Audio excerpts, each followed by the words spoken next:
to the university administrators, to the faculty members and deans, to my fellow graduating students, to the parents who are here tonight, isang magandang gabi po. Ang gabing ito ay isa sa pinakamahalagang yugto ng ating buhay. We are about to close this chapter of our lives and we have to take this path. Yung daang lalabas na po tayo sa arc of the centuries. How important is this for us? This particular symbolic walk towards exiting our beloved university. Maybe some of us graduating students will differ on how we treasured and lived the Thomasian experience. But for certain, I know that all of us are thankful to the institution that molded us to be who we are at this very moment. Tonight, I am very much blessed to speak in behalf of the quadricentennial batch of graduates. At dahil dito, kasama ng mahigit sa 7,000 Tomasino na naririto, ipinapahatid po namin ang taus-pusong pasasalamat sa Universidad ng Santo Tomas at sa mga tao at opisinang bumubuo nito. The Dominican priests that we often see during the masses, especially those Sundays prior to the week of examinations, the invisible string of attachment you have in all of us students makes us feel safe, makes us feel blessed. Alam po namin na kasama sa mga panalangin niyo ang ikabubuti ng bawat isang Tomasino. To the administrators and faculty members to whom we owe a lot, kung maaari ko lamang pong isa-isahin ang pangalan ng mga guro sa Universidad ng Santo Tomas, ay gagawin po natin para lamang po maipakita namin ang sincero at taus-pusong pasasalamat sa mga ginawa po ninyo para sa amin. I always say, other schools may rate better than UST, but only due to the fact that they already have good enrolling students to begin with. But here in UST, the positive transformation really happens. It is not how we entered as strangers in the University of Santo Tomas, but how we become Thomasians living like Thomasians. And also, the outsourced personnels of UST sa mga taga-CSC or City Service Corporation. I don't mind sharing the initials of the Central Student Council with you, because what you do for us is very noble. And to the security guards, we thank you so much for the unrequited concern you show for us, that now you may know that you are special as well. And of course, to the biggest sector of UST, tayo, the friends and classmates we gained truly made our stay in the university extraordinary. The friendship that we will cherish for the rest of our lives.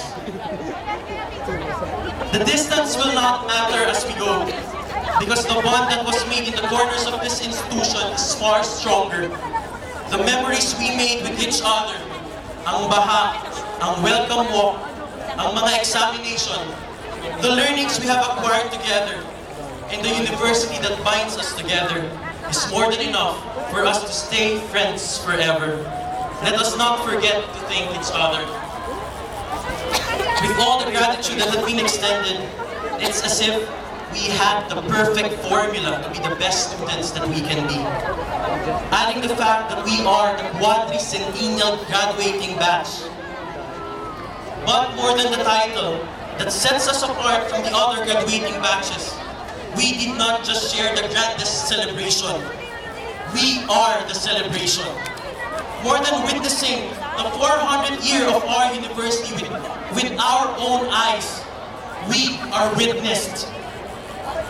I truly believe that we are destined to be the quadricentennial batch. Noong pinanganak po tayo ng mga nanay natin noong taong 1990 or 1989, wala naman pong sigurong nakaisip na ang anak ko ay magiging quadricentennial graduate ng UST. But somehow, we arrived at this particular moment. To the question why, my simple answer is destiny. But maybe we are really destined for this greatness. Na tayo ang mga Tomasinong makakagawa ng marka sa lipunan. The next CEOs of multi-million companies, the future medical specialists, great doctors and lawyers, the next priests of our country, to the teachers. We are all going to be part of this positive force that will change and contribute for the betterment of our nation. Hindi kaya, it appears that we only have our future as guaranteed. But on a lighter note, the only thing we have to do is to better ourselves in our chosen fields. Being a good student is a good stepping stone. But more than being good students, let us be good citizens as well. Let us not put to waste the investment we made, the knowledge we've gained, and the experience we've shared, and the rest will all follow. We are all Damasians. The culture that we share, the characters we have, and the alma mater that we love are the same. Maybe we are individually different and comes with different limitations, but all of us are Damasians. We are with the same makings. We were given the same equal opportunity for greatness. When we entered college, all of us wanted to graduate, and that was our mission. And now that it's almost complete, we are about to start a new mission in life. Whatever it is, let us never forget the love we have for our alma mater. I always believe that the true gauge of our Damasian character lies in the love we have for our university. I know that I'm not the only one who feels this, but just like any other love, maybe some of us are just scared to express it. Like the saying of I love you to our parents. Let us not be afraid to let this love in, because this will be our attachment to our university.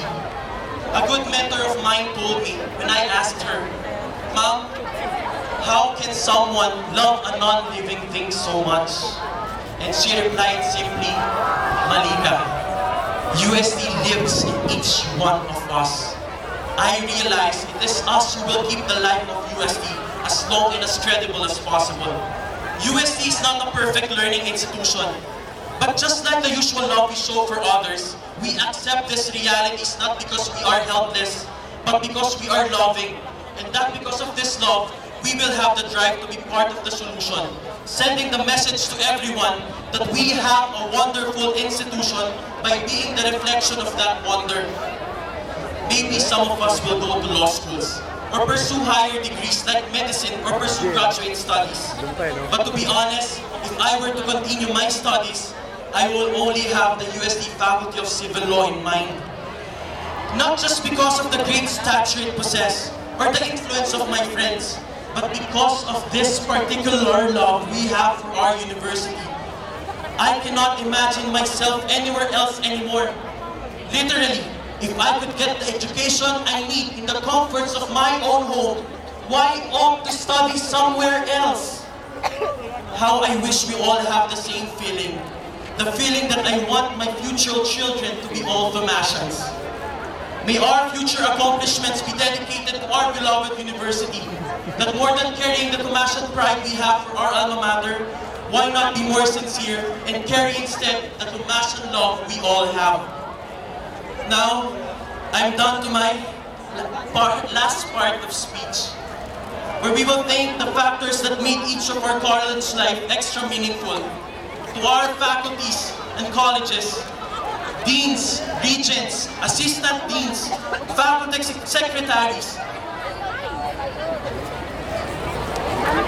to our organization and council family, and of course, to my Central Student Council family, to the Executive Board, Central Board and staff, to Chris, Yula, JC, Franz, Ryan, of course.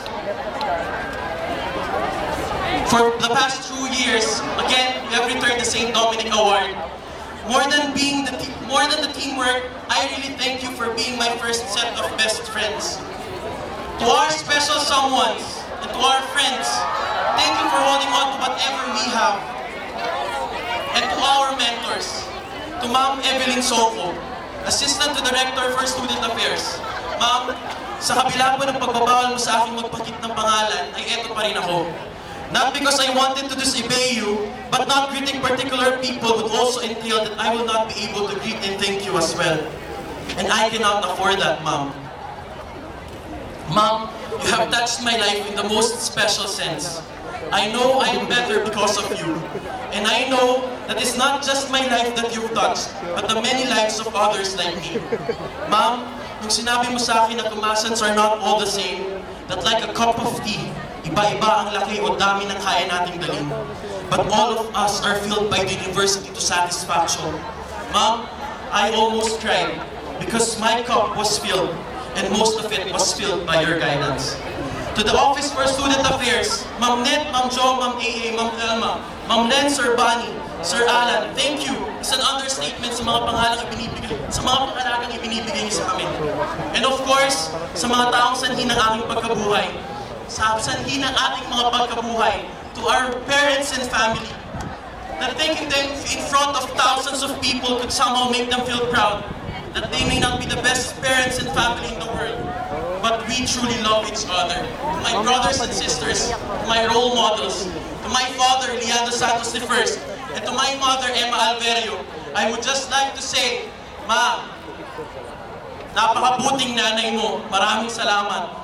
On my last note, as Tumasan graduates, huwag po natin kalimutan na meron tayong mga pamilya at kaibigan na dapat pagpasalamat. And that we are all Tumasians, molded by a wonderful institution. And as the quadricentennial graduating students, this is our destiny. Let us all work for a brighter future. Let us always keep and show the Tumasian love for the rest of our lives. Maraming salamat po at magandang gabi.